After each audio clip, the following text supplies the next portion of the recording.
কিস্তি জ্বালাই তো বড় জ্বালাই, কিস্তি জ্বালাই তো ভাই আমাকে ঘুমাইবে না। সামনে ঈদের সামনে দেখা গেছে ফলাইনের ভালবাসার পোশাক কিনা দিতে ভালবাসারে খুশি করাইতে। চাঁদপুরের পদ্মা মেঘনায় মার্চ এপ্রিল 2 মাসে জাটকা ইলিশ সহ সকল প্রকার মাছ ধরা নিষিদ্ধ করেছে সরকার।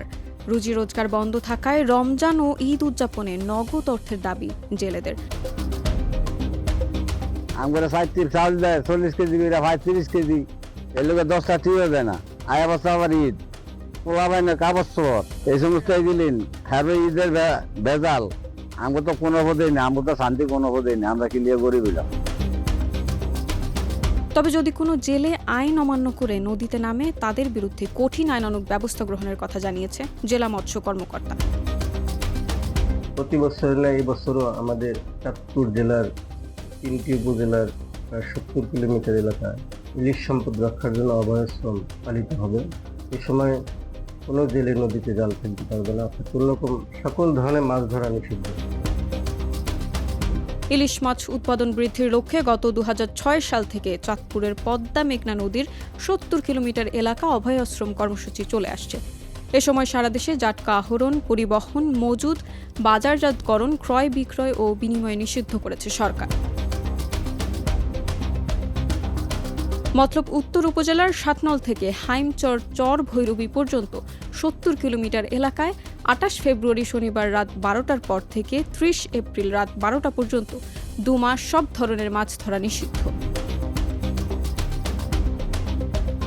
মাছের থেকে আমরা নৌকাদন উঠিয়ে ফেলবো, আমরা এই 2 মাসের ভিতরে গাঙ্গে নামবো।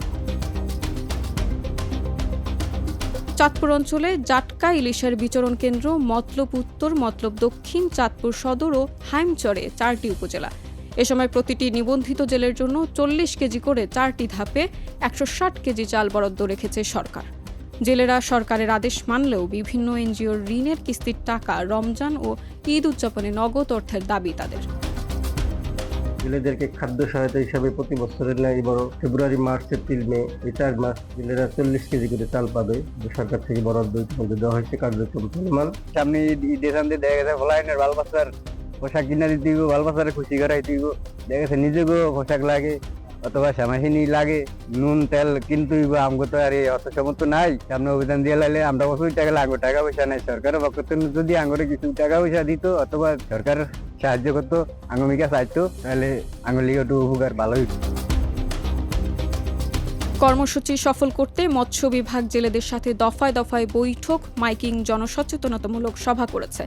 তবে জেলার টাস্ক ফোর্স কমিটির সদস্যরা সার্বক্ষণিক নদীতে টহলরত থাকলেও কোনো জেলে আইন অমান্য করে নদীতে নামলে তাদের বিরুদ্ধে কঠিন আইনানুগ ব্যবস্থার কথা জানিয়েছে জেলা মৎস্য কর্মকর্তা।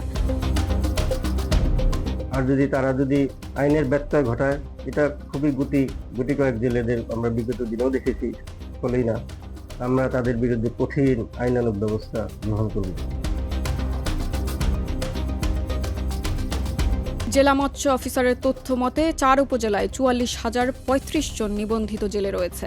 তবে কেউ আইন অমান্য করলে সর্বোচ্চ 2 বছর সশ্রম কারাদণ্ড অথবা সর্বোচ্চ 5 লক্ষ টাকা অর্থদণ্ড অথবা উভয় দণ্ডে দণ্ডিত করার বিধান রয়েছে। জাটকা রক্ষা অভিযান 2026 মার্চ এপ্রিল 2 মাস পদ্মা মেঘনা অভয়াশ্রম সব ধরনের মাছ ধরা সম্পূর্ণ নিষিদ্ধ। এ সময় সারা দেশে জাটকা আহরণ, পরিবহন, মজুদ, বাজারজাতকরণ, ক্রয় বিক্রয় ও বিনিময় নিষিদ্ধ।